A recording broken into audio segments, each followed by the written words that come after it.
The Big South Conference held its annual Leadership Weekend this summer in Black Mountain, North Carolina, bringing together student athletes from 11 member institutions for leadership training.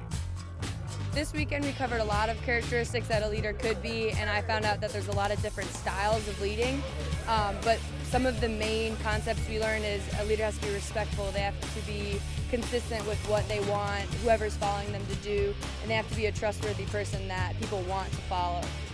I'm going to take with me what Maurice talked to us about, and he was single-mindedly focused on football, and that's what he wanted to drive his career in. And at the end of the day, you have to do something. There's always going to be an end to your sport, whether you do go professionally or not.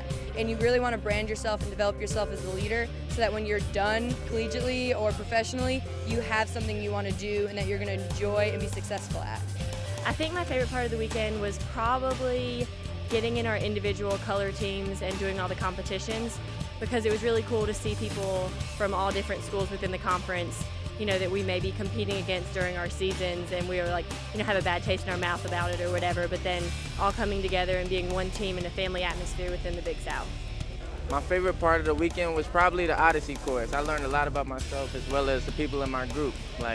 Never really had to rely on anybody that much, so the fact that we met each other, we had 2 days to get to know each other, and by the time we finished the course, we were just as tight as family.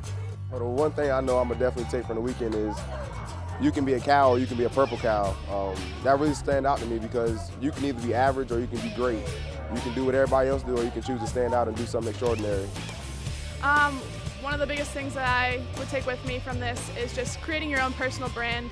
You pretty much have to decide who you are and what you stand for, what your purpose is and why you do what you do, and consistently do that day in and day out. We thank our supporting partners for Leadership Weekend 2015, the Big South Conference, developing leaders through athletics.